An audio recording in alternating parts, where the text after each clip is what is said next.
morning, or depending on when you're watching this, good afternoon, good evening, or good night. My name's Ross, and as always told, out of Voice of Radio. So with Surging Sparks on the docket now, with Surging Sparks basically out, it's time we take a step back and have a look at what's happening with Stellar Crown. Which cards are going up, which cards are going down? Where are we in terms of the set as a whole? Is it still a set? Because in the past couple of days, I've had multiple people asking me, Wossy. You keep saying Surging Sparks is a great set. Should I be picking up any Stellar Crown? Well, that's what we're here to have a chat about today. And the answer is a resounding, yeah, still a pretty cool set. There are still a bunch of cards worth picking up. So the best way to do it, I think, as always, is going to be going through the top 10. But of course, having a look as we go at whether these are going up or down, what movement we've got, which cards people are, frankly, still a little bit interested in. So starting off at number 10, we've got ourselves, and here's a pretty actual clear top 10 nowadays, which is pretty cool. We got Area Zero Underdepths, which is the gold version thereof, which is currently sitting at about a $16 card, which honestly makes a lot of sense. This is a very good card, obviously in Terapagos decks, but we have a lot of Pokemon around right now that do damage based on the number of bench Pokemon of yours and your opponent's Pokemon. So, yeah. Having a stadium that lets you have more is a very good thing. You can see there that it has crashed dramatically since Stellar Crown actually released. Even if you kind of ignore the ridiculous prices initially and just look at the fall in the last couple of weeks, it's still going down quite nicely. This is a good card, and it's obviously a gold stadium. But it's not a powerhouse card. It was never meant to be. It's also not a Kato Stadium, which makes me, on a personal level, a little bit sad. In at number 9, we've got Gold Terapagos. Initially, people were trying to sell it for about $40. It's dropped down to about half of that. It's now sitting there at about $22. Decent enough card, but not a powerhouse in terms of value. And the thing is, we actually finally had in Gdansk last weekend, we finally had Terapagos doing well in a North American or European regional. And it came second, but my thing with this is it was Tord Reklev came second. Tord isn't a phenomenal player.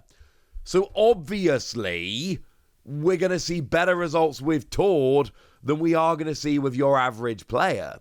So, as I keep telling you with Terapagos, I'm not saying it's a bad card. I'm saying it has yet to prove to be a great card. We have to kind of sit and chill for a minute and actually figure out exactly what's going on here. Either way, there's a lot of hype. It's definitely at least a decent card, and it is a gold version thereof. In at number 8, we've got the Special Illustration Rare of Briar. It's a supporter card. It's coming in, I should say, at $24. It's a supporter card that lets you take an extra prize. Taking extra prizes is good. Cards that take extra prizes tend to see a bunch of play, because of the whole taking extra prizes is always good thing.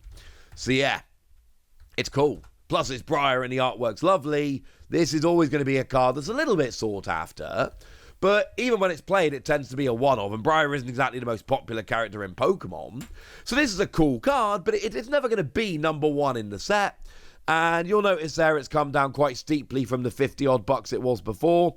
Had a very small, like, $2 uptick in the past week, but generally speaking, like the rest of them, going down nicely. Just like our number 7 card, Galvantula, sitting at $26 right now. What we see from Galvantula, very simply, is a decent card. And there's a lot of potential with Galvantula as a Pokemon. Yes, you have to discard all the energy on it, but 180 plus item lock? I'm just saying this has a lot of potential to be a very, very good card in the future. Plus, of course, it is a Special Illustration Rare, which is always a good thing in terms of, attracting value. They're very popular cards, they're very rare cards, they're hard cards to get hold of. So they're all going to be moderately high. Galvantula's not the highest, but it's doing quite nicely. In at number 6, we've got the Special Illustration Rare of Dachsbun, but here's what's interesting about this one. This one's jumped up. We had the usual kind of crash when the set releases. We always have a crash when the set releases, that's standard. But it went down to like $24 and it's recovered up to like $30. Now, don't get me wrong, that's a fairly modest jump. It's about a 25% jump, a $6 jump. But actually, I just showed you all of them so far, and all the others had basically just crashed down quite clearly and not seen any chance of actually going up again. They're all kind of jumping down quite nicely. This is the first one that's actually started to survive a little bit in terms of value, and it's not a playability thing. Like, I like the ability, evolve into it, you get to heal all your evolution Pokemon at the cost of their energy, fine, but that's not what this card is good for. This card is just a beautiful piece of artwork, and that's why people are getting excited about it. They are literally looking at this as a very cool card that looks amazing, and that is literally it. In at number 5, we've got the special illustration rare of Lacey. A card that if you went by Japan could have been a bit of a powerhouse, is just not there. Initial pre-sales were looking at $125, which, as I always tell you, that's clearly absurd. That's just dumb. And now we've got down to a more reasonable, like $31. Still a decent card, don't get me wrong. Still a valuable card. If you pull this from a pack, you're going to be delighted. But it is not the unstoppable monster that we thought it might be. And the thing is, Lacey is kind of popular, but not like that. You're not talking Ino or Misty or any of that here. And we've got decent artwork. You know, you've got Drayton and Crispin on there, which is quite nice. And it's a decently playable card. It's a shuffle draw 4 that if your opponent's got 3 or fewer prize cards turns into a shuffle draw 8, which is a good card, but it's also down at that point in the game where you kind of want to be disrupting a little bit as well. So, yeah, add that all together in a good card, but not a powerhouse. A card which is probably overperforming compared to where a lot of people thought it would be. In at number 4, the special illustration rare Hydrapple. Currently sitting at about $33. And don't get me wrong, this has been a classic crash since release kind of card. It has been going down steadily. Now, to be fair, look at the y-axis. It started at $44. It's now down to $33. So it's not crashed as hard as a lot of the cards on this list, but it's still gone down quite a bit. But the thing we got here is a card with a lot of potential and just redonkulous artwork. Absolutely redonkulous artwork. T0 has knocked it out of the park with this particular card. And you've got the ability, lets you attach an extra energy during your turn to heal 30, and an attack that does 30 damage plus 30 more for each grass energy attached to all of your Pokemon. And we know that it's not a powerhouse card. It has not proven to be a powerhouse card. But there's so much potential here that even though we can't look at it now and go, oh yeah, that's going to be huge, what we can do is look at it and go, maybe in the future, there is a great chance that this actually becomes a pretty decent card. And that's pretty cool. But the top 3 is exactly what we would expect. Don't expect these to be changing anytime soon. In at number 3, we've got Bulbasaur, the illustration rare Bulbasaur, which is sitting at about a $40 card, and this is the only other one we've seen so far other than the Dachsbun, which is recovering. Dropped down to a $31 card, currently sitting at a $40 card. That is a pretty decent recovery. And what we see here is very, very simple. People like first partner Pokemon. People like Gen 1 Pokemon. So a Gen 1 first partner Pokemon illustration rare was always going to be a big deal. Once again, I'm going to remind you that this, with the Squirtle, with the Charmander, was available readily over in Japan for like $40 with the alternate art Charizard, Venusaur, and Blastoise EX and full decks and all of that. This was not a difficult product to find in Japan on release. It had all of them in.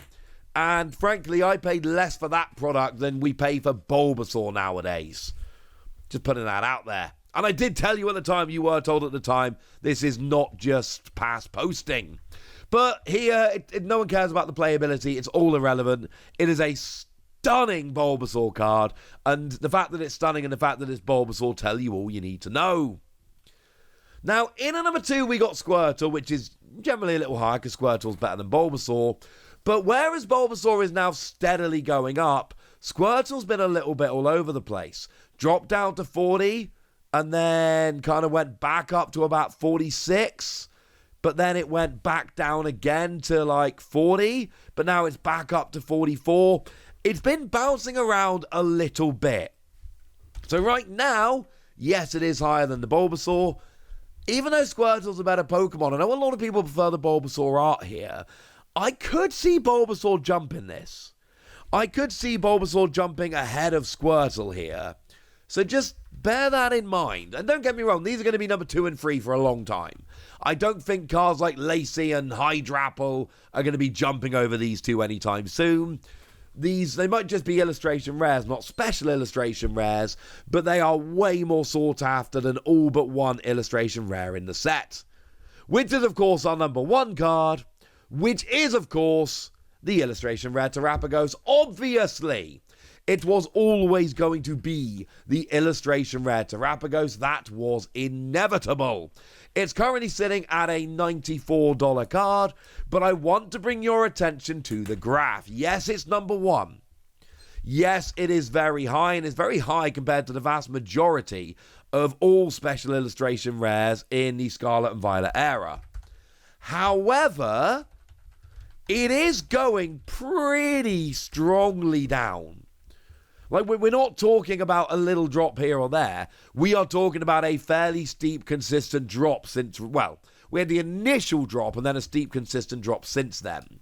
And look, it's special illustration rare Terapagos. It's the most sought-after card in the set. I told you about Terapagos and the fact that it has at least a little bit of potential here in terms of playability. But the fact remains right now that as it stands, this is a good card. It is on the way down, but it is the clear runaway number 1 card in the set. So a lot of the cards are the cards we would expect, but the order is getting mixed up. We have illustration rares at 2 and 3, and they're honestly not going anywhere. Dachsbun is higher than it probably should be, and is the only one outside of the top, illustration rares that is still rising. And I think that's purely an artwork thing. And Hydrapple is doing a little bit better than we might have expected. And I don't know, keep your eye on that card is all I'm saying. But for now, it's over to you guys. I've told you what's happening and my take on it. Now I want to know your take on it. So let me know in the comment section, would ya? Good us. Me nice. And then make sure you like this video, subscribe to this channel, follow me on Twitter at @TheWasi. That's where we talk about Pokemon and a whole bunch of other card games. And please do consider checking out patreon.com/PTCG Radio, where you can support the channel, get some bonus podcasts and all kinds of fun things. And get shout-outs on the channel like the lovely Smash Cafe, who are very lovely and been supporting us for a while, so shout-out to them for the loveliness and the support. But by far the most important thing, as always, look after yourselves till next time, would ya? Thank you very much for watching. My name's Ross, and you've been watching PTCG Radio.